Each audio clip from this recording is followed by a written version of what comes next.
आकाश नाम के लड़के को जो है 15 बार चाकू कर के घाट उतार दिया जाता है।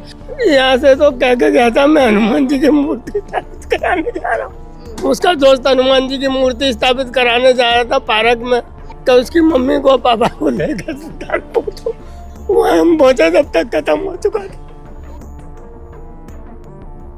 उन्होंने बस छूटते उस पे ताबड़तोड़ वार कर दिए। तो वो देखते के साथ ही गाली बकता है और बोलता है पकड़ो इनको, और इन पे अटैक करता है जी। कम से कम शरीर पे ना 30 से 40 बार चाकू के निशान है। अच्छा, शरीर का जो गुर्दा होता है ना वो यहाँ पड़ा था। कह रहा हूँ आजाद खान। आजाद खान कौन है?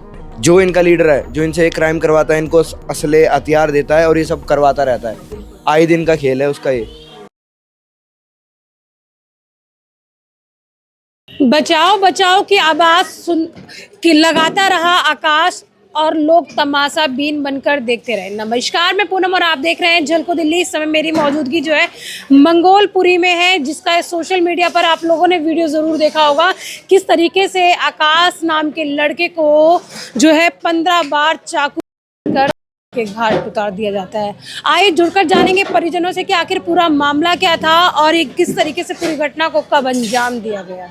क्या कुछ हुआ था आकाश के साथ? क्या बता, मैं यहाँ से तो कह के गया था मैं हनुमान जी की मूर्ति स्थापित कराने जा रहा हूँ हैंड ब्लॉक में।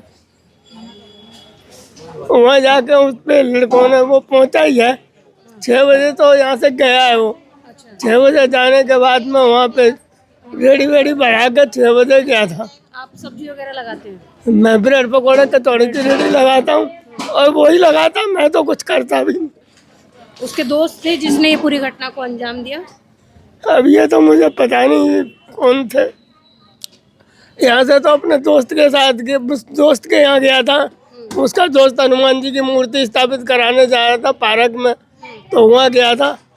तो वहाँ 6 बजे तो यहाँ से गया, 7 बजे मेरे पास खबर आ गई कि आपके लड़के के चाकू।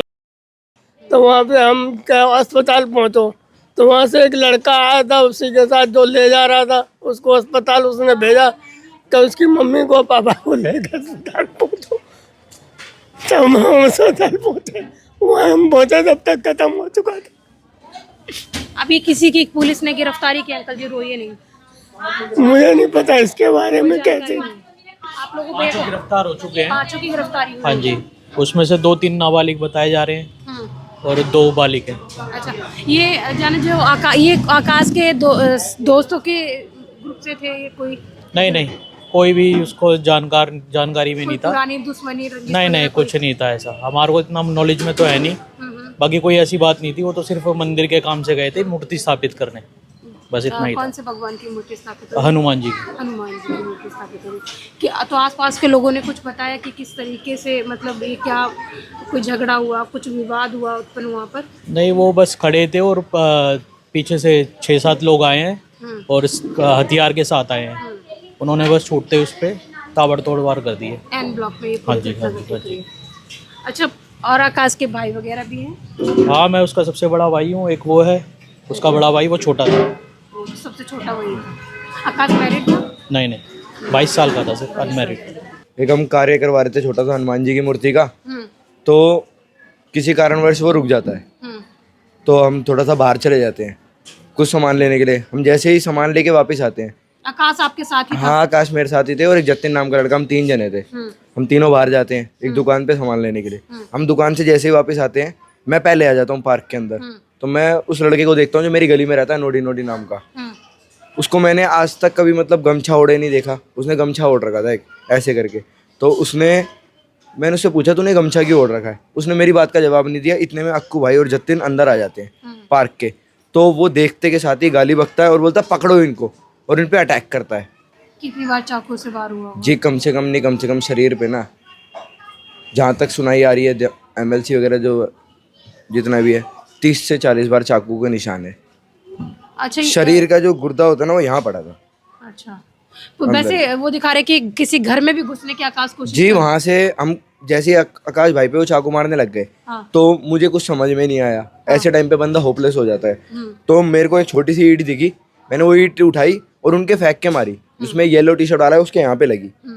तो उसने एकदम से ना उन अक्कू भाई को छोड़ के मेरी तरफ आए, इतने में अक्कू भाई को खड़े होने का मौका मिल गया। मैं अक्कू भाई से पहले वहाँ पे भाग के गेट के अंदर घुसता हुआ आपको दिख रहा हूँ, तो मैं उस गेट के अंदर घुस जाता हूँ। मैं पीछे मुड़ के देखता हूँ, हाँ तो अक्कू भाई भी आ गए थे मेरे साथ ही। वो पर थोड़ी धीरे आए थे क्योंकि उनके चाकू वाकू टांग में लग गई थी। हाँ तो थोड़ी धीरे आए, उन्होंने पूरी कोशिश करी गेट खोलने की। अगर वो गेट खुल जाता तो आज हमारा भाई हमारे साथ होता। मैं बस मीडिया के सामने यही बोलना चाहूँगा, मैं 50 इंटरव्यू दे चुका हूँ अभी तक।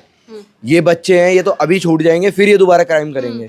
मैं सिर्फ 140 करोड़ की आबादी है, उसमें से मैं सिर्फ एक बंदे का नाम ले रहा हूँ, आज़ाद खान। आजाद खान कौन है? जो इनका लीडर है, जो इनसे क्राइम करवाता है, इनको असले हथियार देता है और ये सब करवाता रहता है। आए दिन का खेल है उसका ये। दूसरे बच्चों की जिंदगी के साथ खेलता है, नाबालिगों को दिमाग में डाल देता है कि तुम 18 से नीचे के हो, 1-2 महीने में आ जाओगे, मार दो। पूरी घटनाक्रम आपने वहाँ देखी, आप भी उस घटना के दौरान वहाँ मौजूद हाँ थे? जी, मैं वहीं था और मैं भागा हूँ। फिर जतिन अभी घायल है? नहीं जी, जतिन भी बच गया है। जतिन बच गया, हाँ, घायल बच है? गया। चोट वोट लगी? नहीं, चोट वोट कुछ नहीं लगी। कुछ भी नहीं लगी उसको। जो मेन लीडर है वो अलग बैठा हुआ है। आजाद की कोई दुश्मनी थी? उसके ऊपर अभी तक ना शायद FIR हुई है ना कुछ हुई है। कोई FIR नहीं हुई? नहीं, उसके ऊपर नहीं हुई है। उसने ही करवाया है, प्लानिंग सारी उसकी थी। हम चाहते हैं जी उसके साथ कार्रवाई हो। आप ये पूरे घटनाक्रम को ऑन कैमरा बोल रहे हैं तो डर तो आपको भी लग रहा होगा, हो सकता है आपके साथ ऐसा जी हादसा देखो, हो जाए। अब जो है न्याय तो चाहिए ही। डर तो डर ही है, जो होना होगा हो जाएगा, जो लिखा होगा किस्मत से पहले तो होगा नहीं। जब वहाँ पे मौत के सामने से मैं बच के आ गया तो अब मेरा देखो अब क्या होता है। देखिए, ये वो व्यक्ति है जिसने पूरे घटनाक्रम को देखा और आकाश को बचाने की कोशिश की। आकाश बचाओ बचाओ की आवाज लगाता रहा, पर तमाशा भी लोग वहां खड़े होकर देखते रहे। जहां ताबड़तोड़ आकाश पर चाकू से 1 नहीं 2 नहीं कई बार किए जाते हैं और गली मोहल्ले के लोग तमाशा बीन बनकर देखते रहते हैं। पूरा घटनाक्रम वहां लगे CCTV कैमरे में कैद हो जाता है। सबसे बड़ी बात, शर्मनाक बात यह है कि राजधानी दिल्ली के अंदर लगातार नाबालिग ही इन अपराधों को अंजाम देते हैं और सजा से बच जाते हैं। इनको सजा होती है तो नाम मात्र की होती है या कुछ समय बाद ये वापस छूट जाते हैं। बहुत सारे जो मेन अपराधी या कहें जो ये लोग बच्चों से काम करवाते हैं, नाबालिगों से काम करा देते हैं, वो सीधे तौर पे बच जाते हैं। और लगातार राजधानी दिल्ली के अंदर जिस उम्र में बच्चों के कंधों पर बैग और हाथों में कलम होनी चाहिए, उस दौरान बता दें बच्चों के हाथों में हथियार है, ड्रग्स बिक रहा है, खुल्लम खुल्ला नशा बिक रहा है और हथियार लेकर बच्चे गली गली में लहरा रहे हैं। आपको बता दें चाकू, छुरी या रिवॉल्वर आसानी से आई नाबालिगों के हाथों में मिल जाती है और आसानी से लोगों को मौत के घाट उतार देते हैं। कब तक राजधानी दिल्ली के अंदर इसी तरीके से अपराध पनपता रहेगा, अपराध बढ़ता रहेगा? आखिर राजधानी दिल्ली की पुलिस कब इन पर एक्शन लेगी ताकि खुल्लम खुल्ला ये हथियार बिकना बंद हो और नाबालिग बच्चे या कहें नाबालिग जो अपराधी बन रहे हैं, वो जो कम उम्र में अपराधी बन रहे हैं, ऐसी चीज़ों पर लगाम लगे। राजधानी दिल्ली के कानून को सख्त बनाना पड़ेगा। इस वीडियो को ज़्यादा से ज़्यादा शेयर करें ताकि इस परिवार को न्याय मिल सके, आकाश को न्याय मिल सके और कोई अगला आकाश ना बने। जो बता रहे एक माता की मूर्ति की यह कहें किसी भगवान की मूर्ति की स्थापना होनी थी और किस तरीके से दोस्तों के साथ मौजूद था और पूरी घटना होती है। आखिर ये नहीं पता चला कि घटना क्यों होती है, कौन करवा रहा है, ये व्यक्ति ने बताया। अभी वो भी बता दें, उस पर इनका कहना है कोई भी कंप्लेन दर्ज नहीं हुई, कोई FIR दर्ज नहीं हुई। 5 नाबालिगों को गिरफ्तार किया गया, पर अभी बता दें पूरे मामला अभी भी जांच का विषय है। आखिर ये हथियार आए तो आए कहाँ से? पुलिस कहाँ सोती है जब प्रशासन कहाँ सोता है जब खुल्लम खुल्ला राजधानी दिल्ली के अंदर हथियार बिक रहे हैं? इस वीडियो को ज़्यादा से ज़्यादा शेयर करें ताकि दिल्ली पुलिस के कान पर जू रहेंगे और सख्त से सख्त एक्शन हो। इसके साथ ही देखते रहिए झलको दिल्ली में कैमरामैन नरेश के साथ पूनम।